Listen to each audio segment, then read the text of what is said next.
In the quiet darkness of space, something enormous moved toward Earth. It was a fleet of ships so large that they blocked out the light of distant stars. These were not human ships.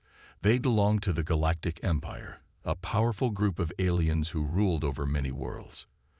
For years, humanity had wondered if they were alone in the universe. Now they had their answer, and it came with a threat. William Carter sat in his small observatory on a cold night, staring through his telescope. He loved studying the stars and had spent most of his life searching for signs of life beyond Earth. That night, he noticed something strange, a cluster of bright lights moving steadily across the sky. At first, he thought it might be satellites or debris, but as he zoomed in, his heart sank. These were ships, and they were heading straight for Earth. He quickly called Laura Bennett, a journalist who often wrote about science and space exploration. She arrived at the observatory within an hour, her eyes wide with curiosity and fear. Together, they watched the fleet grow larger on screen. "This isn't good," William said softly, his voice shaking. "If they're coming here, it's not just for a visit." News of the approaching fleet spread like wildfire. Governments around the world scrambled to respond. Military bases went on high alert, and news channels interrupted regular programming to report on the unfolding situation. People everywhere looked up at the sky, wondering what would happen next. Some prayed, others panicked, and a few tried to prepare for the worst. Laura stayed by William's side, determined to document everything. "We need to figure out why they're here," she told him. "If we can understand them, maybe we can avoid disaster." William nodded but didn't feel hopeful. The sheer size of the fleet suggested they weren't here to make friends. As the days passed, the ships drew closer. Finally, one massive vessel broke away from the fleet and entered Earth's atmosphere. It hovered above New York City, casting a shadow over the bustling streets below. Panic erupted as people ran for cover, unsure what would come next. Then, a booming voice echoed across the city, translated into every language on Earth. "Humans of Earth," the voice began, "you have been discovered by the Galactic Empire. Your planet is rich in resources we require. Surrender your world to us, or face destruction." The message sent shockwaves through humanity. Was this an invasion? A demand for tribute? No one knew how to react. World leaders held emergency meetings, trying to decide what to do. General Harold Dixon, a seasoned military commander, argued for resistance. "If we show weakness now, they'll crush us," he warned. Others suggested negotiating, hoping to find a peaceful solution. William and Laura worked tirelessly to learn more about the Empire. With the help of Dr. Emily Grant, a linguist specializing in alien languages, they analyzed the transmission. "Their tone is arrogant," Emily explained. "But I don't think they're inherently evil. They see us as inferior because we're less advanced." Despite these efforts, tensions continued to rise. Soldiers stationed near the alien ship reported unusual activity, and rumors of attacks spread quickly. When a patrol fired warning shots at a smaller craft descending from the mothership, chaos erupted. The Empire retaliated, destroying several buildings in the process. Humanity's first contact with an alien civilization had turned violent, setting the stage for a war no one was prepared for. As the conflict escalated, William couldn't shake the feeling that they were missing something important. The Empire's message had sounded like a command, but perhaps there was room for negotiation, if only they could find the right way to communicate. For now, though, humanity braced itself for battle, united by fear and determination. The galaxy had come calling, and Earth was ready to fight back. The days following the Empire's ultimatum were filled with chaos. Humanity was divided. Some believed surrender was the only way to survive, while others argued that resistance was their only chance. Governments around the world held endless meetings, debating how to respond. Military forces prepared for battle, but no one truly knew what they were up against. The alien fleet loomed in the sky like a storm cloud, casting a shadow over every decision. William Carter and Laura Bennett worked tirelessly alongside Dr. Emily Grant to decode more of the Empire's language. They hoped that understanding the aliens better might reveal a way to avoid war. In a small, dimly lit lab, the three pored over recordings of the Empire's messages. "Their words are precise," Emily said, pointing to a series of symbols on her screen. "But there's something missing. A sense of emotion. It's like they see us as resources, not people." Laura scribbled notes furiously, her pen scratching against the paper. "If we can show them we're intelligent beings, maybe they'll reconsider," she suggested. William shook his head. "They've already made up their minds about us. We're just bugs to them." Despite his grim outlook, he refused to give up. If there was even a slim chance of peace, he wanted to take it. Meanwhile, General Harold Dixon was focused on preparing for war. He had spent decades training soldiers, but this was unlike anything he'd ever faced. The Empire's technology was far beyond anything humanity possessed. Their ships could withstand missile strikes, and their weapons were capable of leveling entire cities. Still, Harold wasn't ready to admit defeat. "We've got one advantage," he told his advisors. "They don't know us, and we're unpredictable." As humanity scrambled to prepare, the Empire sent another message. This time, it came not as a broadcast, but through a smaller ship that descended into Earth's atmosphere. It landed near New York City, where soldiers surrounded it cautiously. A group of figures emerged from the craft, clad in sleek, metallic armor. Their leader, Commander Vraxtal, stepped forward. His voice echoed through a translator device strapped to his chest. "We have come to negotiate your surrender," Vraxtal announced. His tone was cold and commanding, leaving no room for discussion. Soldiers tightened their grips on their weapons, unsure whether to fire or stand down. Tensions were high, and the situation felt like it could explode at any moment. William and Emily were brought to the scene, along with a team of diplomats. They approached the aliens slowly, raising their hands to signal peace. "We want to talk," William said, his voice steady despite his nerves. Vraxtal tilted his head, studying him with glowing eyes. "You are primitive," the commander replied. "Your words mean little." Efforts to communicate quickly broke down. When Emily presented a holographic display showing Earth's diversity and achievements, Vraxtal dismissed it as irrelevant. Frustrated, one of the soldiers accidentally triggered his weapon, causing a loud noise. The aliens reacted instantly, firing a warning shot that destroyed a nearby vehicle. Panic erupted, and shots were exchanged. By the time the dust settled, several humans lay dead, and the alien delegation had returned to their ship. The failed negotiation left humanity more divided than ever.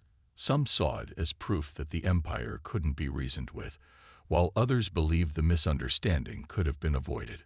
William blamed himself for not finding a way to bridge the gap. "We blew it," he muttered to Laura later that night. "Now they think we're just animals." Laura placed a hand on his shoulder. "It's not over yet," she said firmly. "We still have a chance to fight back, and win." Her words offered little comfort, but William knew she was right. The Empire had underestimated humanity, and that might be their biggest mistake. As the first real battles began to unfold, people all over the world united under a single goal: survival. Whatever happened next, humanity was determined to prove that they were more than just bugs waiting to be crushed. The battle lines had been drawn. After the disastrous negotiation attempt, humanity knew there was no turning back. The Galactic Empire had made its intentions clear. Earth was nothing more than a resource to be taken, and resistance would be met with force. But humans were not so easily intimidated. Across the planet, people rallied together, determined to defend their home at all costs.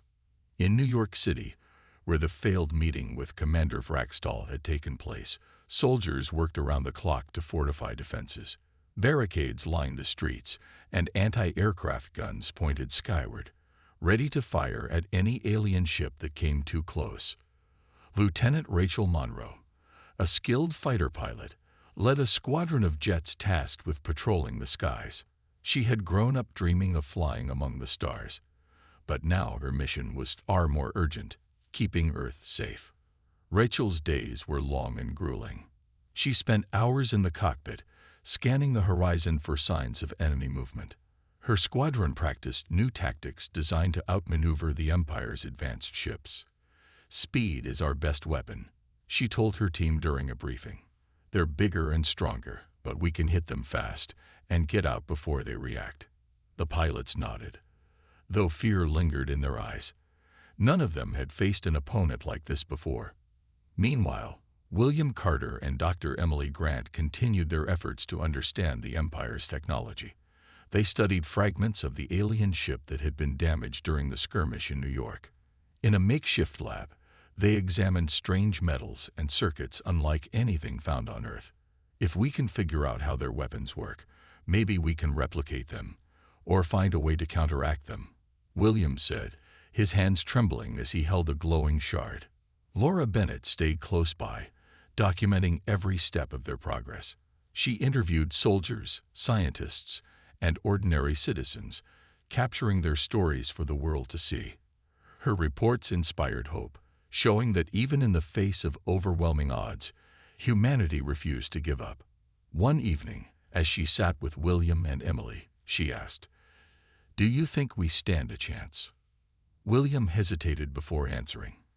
"We have something they don't," he said finally. "Creativity.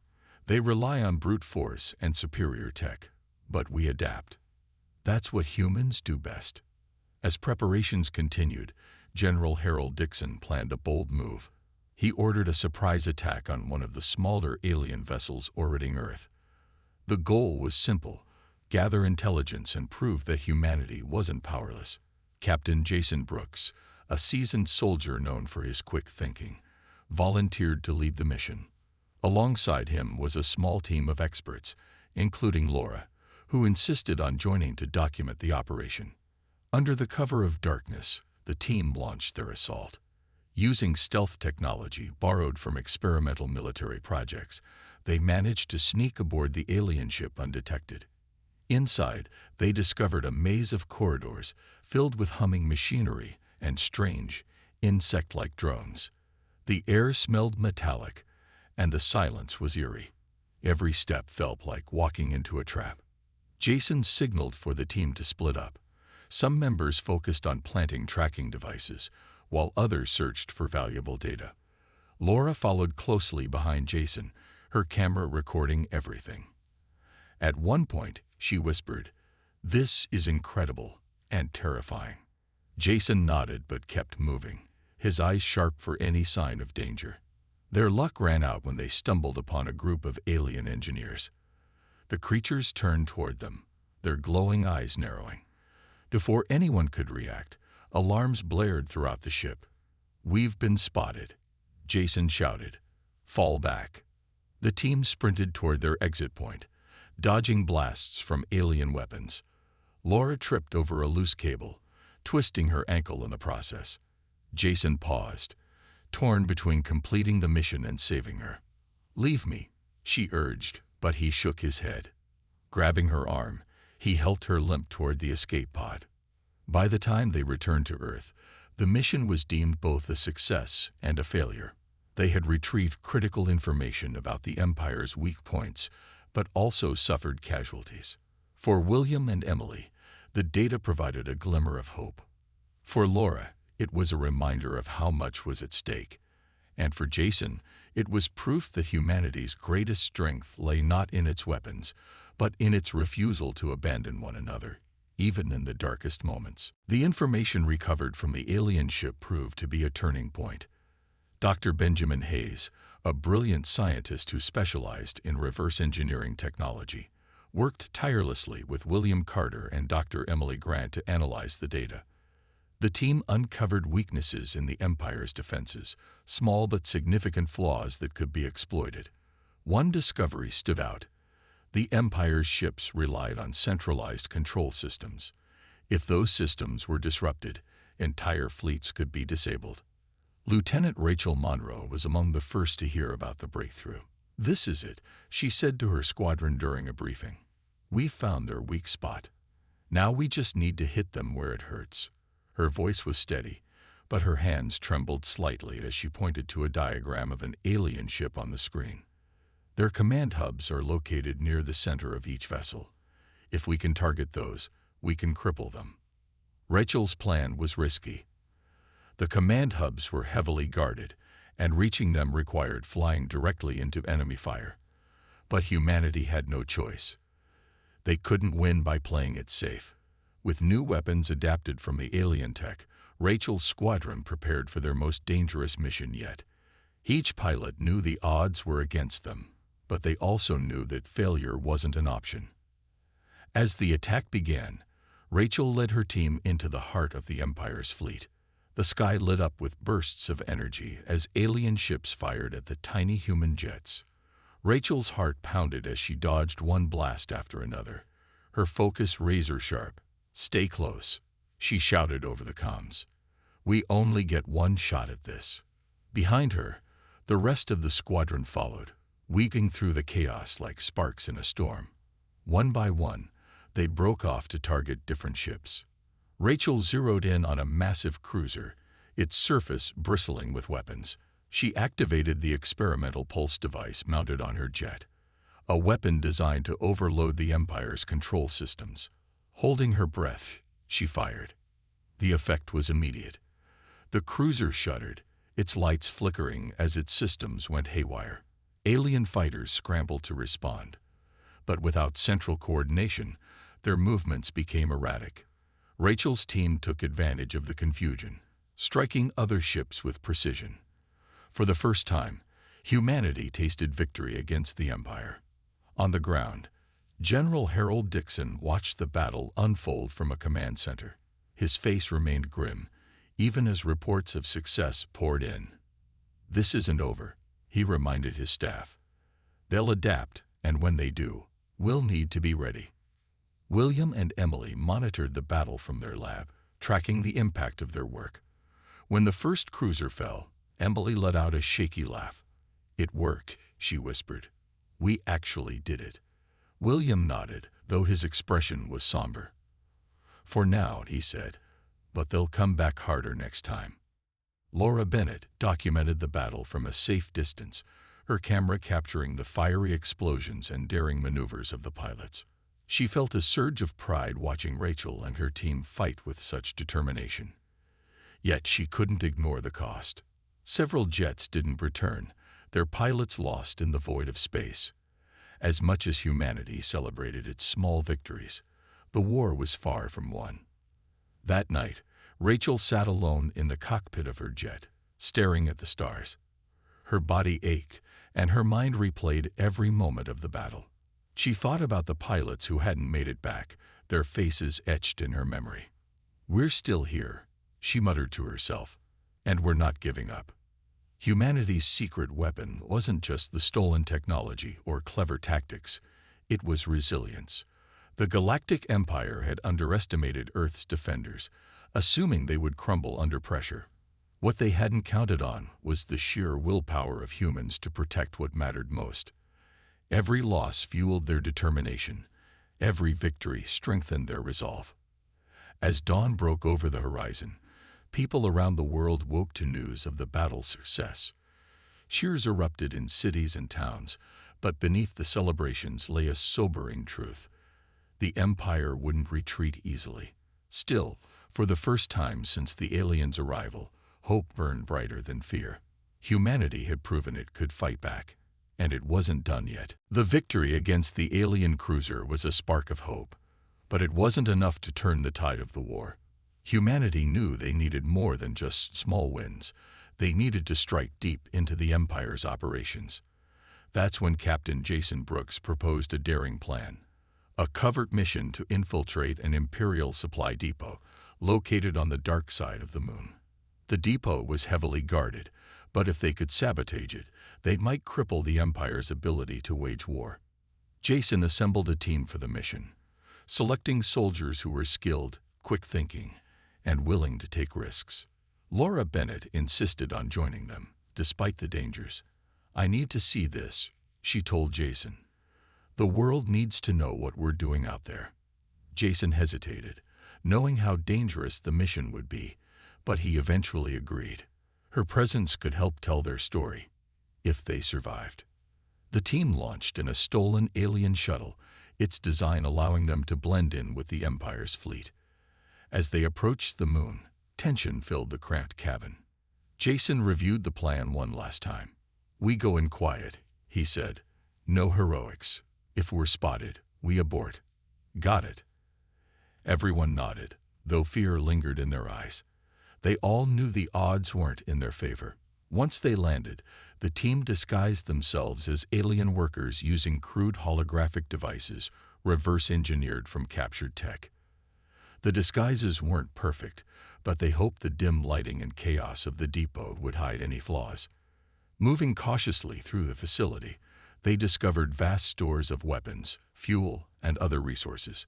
It was clear this depot was vital to the Empire's war effort. Laura stayed close to Jason, her camera recording every detail. She whispered questions as they moved, careful not to draw attention. "What happens if we get caught?" she asked at one point. Jason didn't answer right away. Finally, he said, "We don't get caught." The team split up to plant explosives throughout the depot. Jason and Laura worked together, setting charges near the main power core. As they worked, Laura noticed something strange. A group of alien engineers gathered around a large screen, studying maps and schematics. She leaned closer, trying to make sense of what she saw. It looked like plans for another attack on Earth, this time targeting major cities. Her stomach churned. "Jason," she whispered urgently, "we need to get this intel back." Before they could retrieve the data, alarms blared through the depot. Someone had discovered their presence. Guards swarmed the area, their glowing weapons casting eerie shadows on the walls. Jason cursed under his breath. "Fall back," he shouted. The team regrouped, firing at the guards as they retreated. Explosions rocked the facility as the charges detonated, sending flames and debris flying. In the chaos, Laura tripped over a loose pipe, twisting her ankle. Pain shot through her leg, and she fell to the ground. Jason turned back, torn between escaping and helping her. "Go," Laura urged, tears streaming down her face, but Jason shook his head. Grabbing her arm, he hauled her to her feet and helped her limp toward the exit. They reached the shuttle just as the entire depot collapsed behind them. Smoke and fire lit up the lunar surface as they launched into space. Once they were safely away, Jason slumped into his seat, exhausted. "That was too close," he muttered. Laura nodded, clutching the memory card containing the stolen intel. "But we got what we came for," she said softly. Back on Earth, the footage and data Laura brought back provided valuable insights into the Empire's next moves. William and Emily analyzed the schematics, identifying key targets that could be fortified or evacuated. General Harold Dixon used the information to plan counterattacks, ensuring humanity stayed one step ahead. Though the mission succeeded, it came at a cost. 2 members of the team didn't make it back, their sacrifices weighing heavily on everyone. Jason stared at the stars through the shuttle's window, his mind replaying the moments they'd lost. He thought about the Empire's arrogance, their belief that humans were insignificant. They had underestimated Earth's defenders, and that was their biggest mistake. For now, humanity had won another battle, but the war was far from over. The intel recovered from the alien supply depot proved invaluable. William Carter and Dr. Emily Grant worked around the clock to decode the schematics, piecing together the Empire's plans for their next attack. The maps showed a coordinated assault on Earth's largest cities, New York, Tokyo, London, and others. If the Empire succeeded, millions would die, and humanity's ability to resist would be shattered. General Harold Dixon wasted no time. He called an emergency meeting with his top advisors, spreading out the maps across a large table. "This is it," he said, his voice firm but calm. "If we can hit them before they hit us, we might stand a chance." The plan was risky. A massive counterattack aimed at crippling the Empire's central command ship. Without it, their fleet would lose coordination, leaving them vulnerable. Lieutenant Rachel Monroe was chosen to lead the assault. Her squadron had proven its worth in previous battles, and her knowledge of the Empire's weak points made her the perfect candidate. "We'll need every advantage we can get," she told her pilots during a briefing. "Their ships are tough, but they're not invincible. Hit the command hubs, and don't stop until they're down." The attack began under the cover of darkness. Human fighters launched from hidden bases around the world, converging on the Empire's fleet. Rachel led the charge, her jet weaving through enemy fire with practiced precision.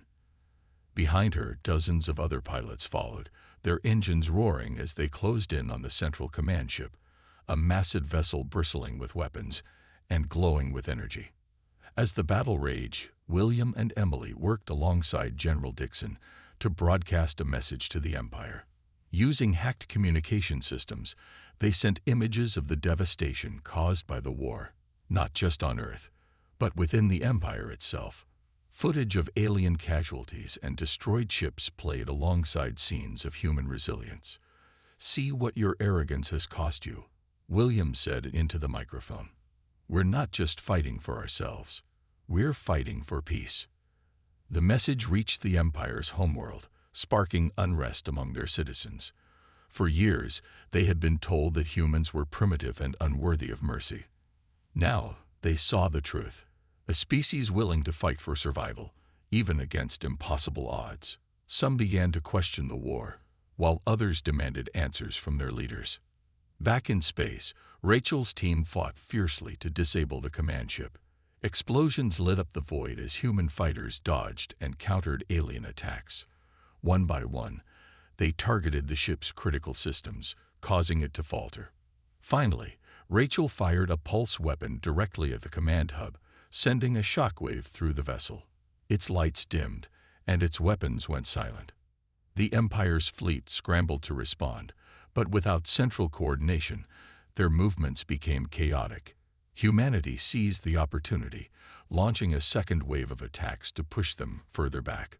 For the first time, the tide of the war shifted in humanity's favor. Laura Bennett documented the entire battle, her camera capturing both the destruction and the bravery of the pilots. She watched as Rachel returned to base, her face streaked with sweat and soot. "You did it," Laura said, her voice trembling with emotion. Rachel shook her head. "We did it," she corrected, "and we're not done yet." Though the victory was significant, everyone knew the war wasn't over. The Empire still had vast resources and advanced technology. But for now, humanity had proven that they could adapt, improvise, and strike back. The Galactic Empire had underestimated Earth, and that mistake might cost them everything. On the Empire's homeworld, news of the defeat spread quickly. Admiral Kellenor stood in a dimly lit chamber, staring at a holographic display of the battle.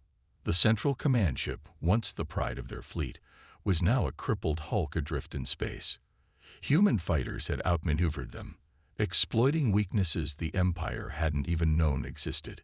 It was humiliating and infuriating. Kellenor clenched his fists as he watched Empress Zildura address her advisors. Her arrogance had led them here, he thought bitterly. She saw humans as nothing more than pests, unworthy of respect or caution. But Kellenor knew better. He had studied the reports, seen the footage of human ingenuity and resilience. These creatures were not primitive. They were resourceful, determined, and far more dangerous than anyone had anticipated. "They're learning," Kellenor said aloud, breaking the tense silence in the room. "Every battle makes them stronger. If we don't change our strategy, we'll lose this war." Zildura turned to him, her glowing eyes narrowing. "You question my leadership," she demanded, her voice sharp. "Humans are insects. They won a minor skirmish. That means nothing." "It means everything," Kellenor shot back, his tone firm. "Their tactics are evolving.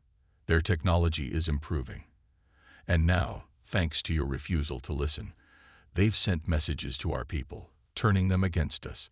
He gestured to the screen, where protests on the Empire's homeworld were growing louder. Citizens who had once supported the war were beginning to doubt its purpose. Zildra dismissed his concerns with a wave of her hand. "Fear is weakness," she said coldly. "We will crush them, and when we do, there will be no room for dissent." Kellenor gritted his teeth but said nothing more. He knew arguing further would be pointless.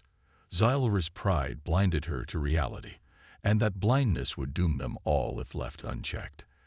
As the meeting ended, Kellenor returned to his quarters, his mind racing.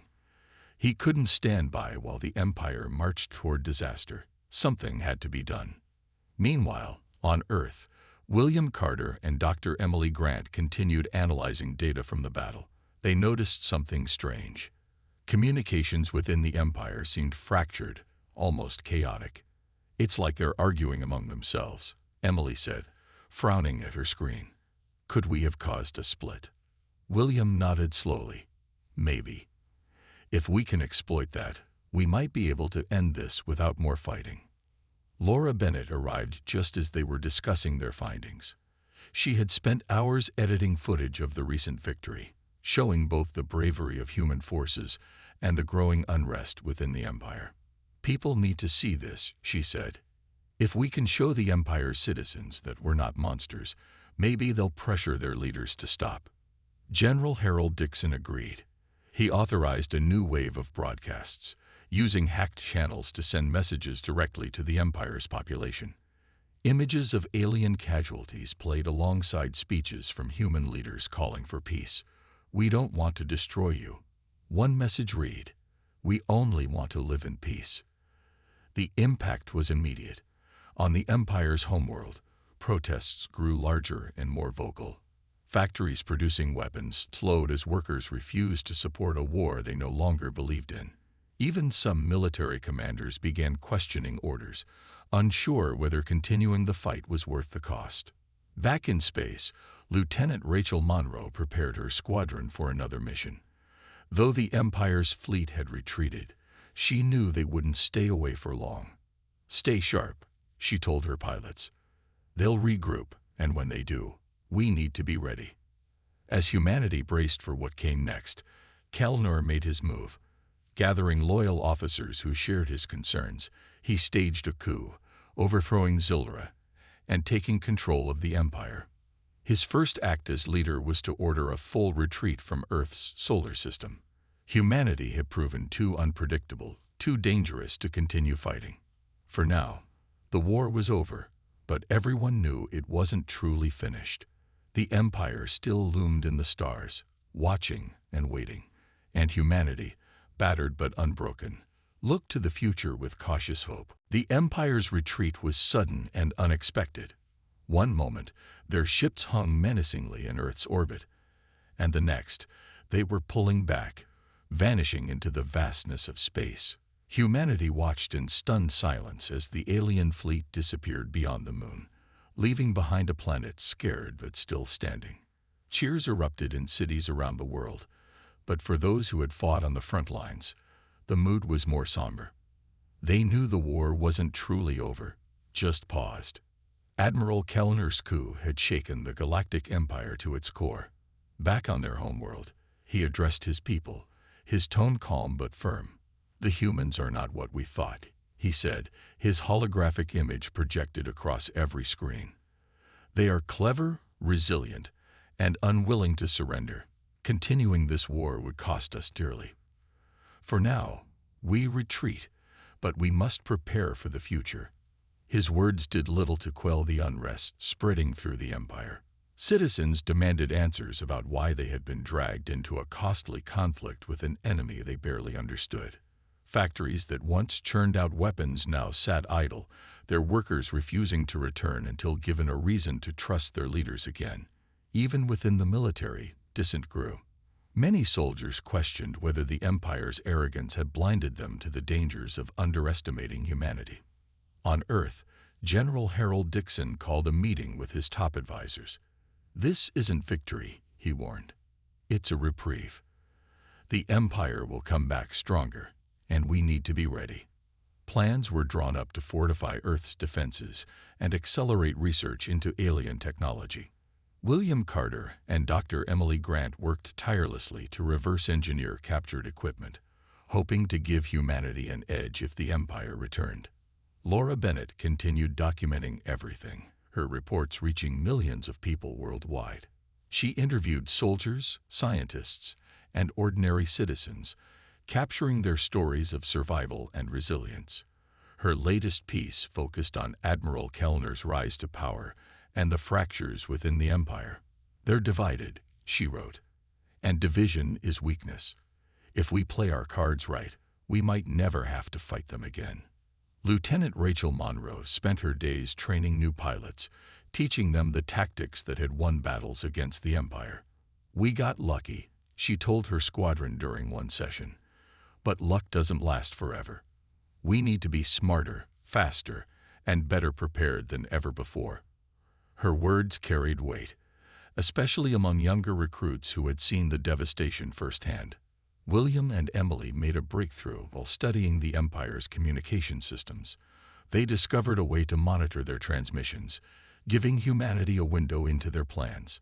"If we can stay one step ahead, we might avoid another war," William said, excitement flickering in his eyes. Laura filmed their progress, knowing how important it was to share these moments with the world. Despite the tension, there were glimpses of hope. Cities began rebuilding, their streets filled with laughter and music once again. Farmers planted crops in fields that had been scorched by alien weapons, determined to reclaim their land. Schools reopened, and children played outside without fear of the skies falling. But the scars remained. Every night, Rachel stared at the stars, wondering when, or if, the Empire would return. Jason Brooks visited memorials for fallen comrades, his heart heavy with memories of those they had lost. Even Laura, who had seen so much courage and determination, couldn't shake the feeling that peace was fragile. For now, humanity celebrated its survival. They had faced an enemy far greater than themselves and emerged victorious, not through brute strength, but through ingenuity and unity. The Galactic Empire had underestimated Earth, and that mistake had cost them dearly. But everyone knew the galaxy was vast, and the Empire's reach extended far beyond what anyone could imagine. As dawn broke over a battered but hopeful planet, William stood on a hilltop, gazing at the horizon. The stars twinkled above, distant and cold. Somewhere out there, the Empire waited. And Earth, though wounded, was ready to face whatever came next. Months passed since the Empire's retreat, and Earth slowly began to heal. Buildings that had been reduced to rubble were rebuilt, streets once filled with panic now buzzed with life, and people found comfort in routines they thought they'd lost forever. But beneath the surface of recovery, a quiet tension lingered. The war might have paused, but no one believed it was truly over. William Carter spent most of his time at the Intergalactic Research Institute, a facility he and Dr. Emily Grant had founded to study alien technology and prepare for future threats. The institute became a hub of innovation, attracting scientists, engineers, and thinkers from all over the world. Together, they worked to understand the Empire's weaknesses and develop new tools to defend Earth. "We can't rely on luck next time," William often said during meetings. "If they come back, we need to be ready." Laura Bennett visited the institute regularly, documenting its progress for her growing audience. Her reports highlighted humanity's resilience, showing how people from different backgrounds had come together to rebuild and innovate. She interviewed researchers, soldiers, and ordinary citizens, capturing their stories of hope and determination. One evening, as she watched William and Emily test a prototype weapon, she felt a surge of pride. Humanity wasn't just surviving, it was thriving. Lieutenant Rachel Monroe continued training pilots, pushing them harder than ever before. Her squadron had become legendary, their daring tactics studied by military forces worldwide. But Rachel refused to let her team grow complacent. "They'll be back," she reminded them during drills. "And when they do, we won't get a second chance." Her words carried weight, especially among younger recruits who hadn't fought in the war. They listened intently, determined to prove themselves worthy of carrying the torch. General Harold Dixon oversaw global efforts to strengthen Earth's defenses, Missiles armed with reverse-engineered alien tech were stationed around key cities, while satellites monitored the skies for any sign of the Empire's return. He also worked closely with international leaders to ensure unity. "If we divide, we fall," he told them during strategy sessions. "The Empire thrives on chaos. We can't give them that advantage." Meanwhile, far beyond Earth's solar system, Admiral Kellner struggled to hold the Empire together. Dissent among his people grew louder, fueled by anger over the war's heavy cost and doubts about humanity's true nature. Some argued that peace was possible, while others called for revenge. Kellner walked a tightrope, trying to balance reform with maintaining control. "We underestimated them once," he told his advisors. "We cannot afford to do so again." Back on Earth, Laura accompanied William and Emily to a special event, the unveiling of a monument dedicated to those who had died defending the planet. It stood tall in the center of New York City, its surface etched with names and faces of heroes. As crowds gathered to pay their respects, Laura noticed something remarkable. Strangers hugged, shared stories, and promised to never forget the sacrifices made for their freedom. That night, William stood beside Laura, looking up at the stars. "Do you think they're watching us?" he asked quietly. Laura nodded. "Probably. But I don't think they'll understand us until they see what we're capable of." For now, humanity enjoyed a fragile peace. The scars of war remained, but so did the lessons learned. Earth had proven it could adapt, fight, and endure. The Galactic Empire had made its biggest mistake underestimating humanity. And if they returned, they would find a world stronger, smarter, and more united than ever before. As the galaxy stretched endlessly above, Earth stood ready.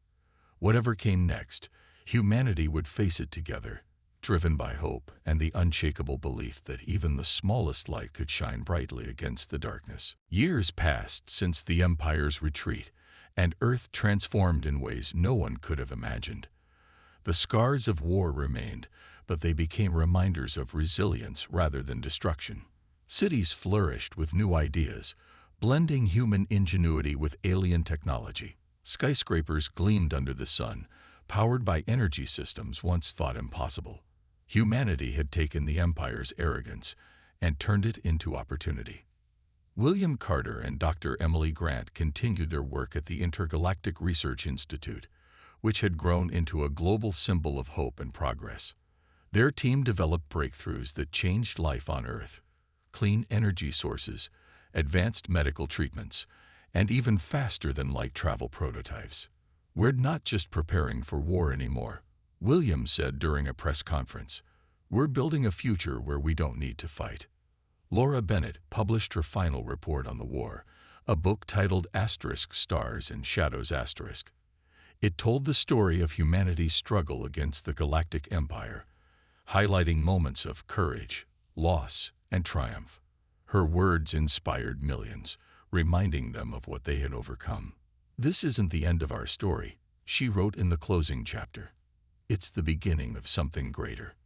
Lieutenant Rachel Monroe retired from active duty, though she remained a mentor to young pilots. Her squadron's legacy lived on, with new recruits learning about their daring tactics and unwavering bravery. Rachel often visited schools, sharing stories of the war and encouraging children to dream big. "The galaxy is vast," she told them, "and it belongs to anyone willing to reach for it." General Harold Dixon stepped down from his role as military leader, passing the torch to a new generation. Under his guidance, Earth's defenses had become stronger than ever before. Satellites scanned the stars for threats, while diplomatic efforts reached out to other civilizations, hoping to forge alliances instead of enemies. "Peace isn't given," he said during his farewell speech. "It's earned." Far beyond Earth, Admiral Kellner worked tirelessly to rebuild the Empire.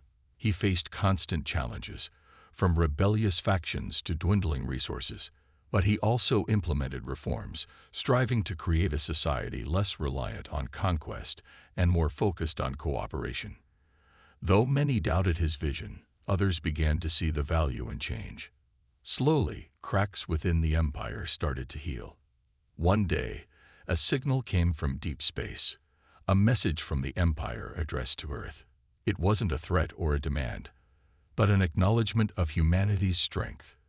"You have proven yourselves worthy," it read. "We seek not conflict, but understanding." The message sparked debates across the globe. Some feared it was a trick, while others saw it as a chance for peace. William and Emily analyzed the transmission carefully, ensuring it wasn't a trap. When they confirmed its sincerity, world leaders gathered to respond. Together, they crafted a reply. "We welcome dialogue. Let us learn from each other and build a better future for all beings." As the first steps toward diplomacy began, Laura stood beside William, watching the stars. "Do you think this is real?" she asked. William smiled faintly. "I think it's a start." Earth had come so far since the Empire's arrival. What began as a fight for survival evolved into a journey of discovery. Humanity had stared into the abyss and refused to back down. Now, they looked to the stars with hope, ready to take their place among the cosmos. The Galactic Empire had underestimated humanity, and that mistake changed everything. For Earth, it was proof that even the smallest light could shine brightly against the darkness. And as humanity ventured into the unknown, they carried with them the lessons of the past, united by a shared belief in a brighter tomorrow.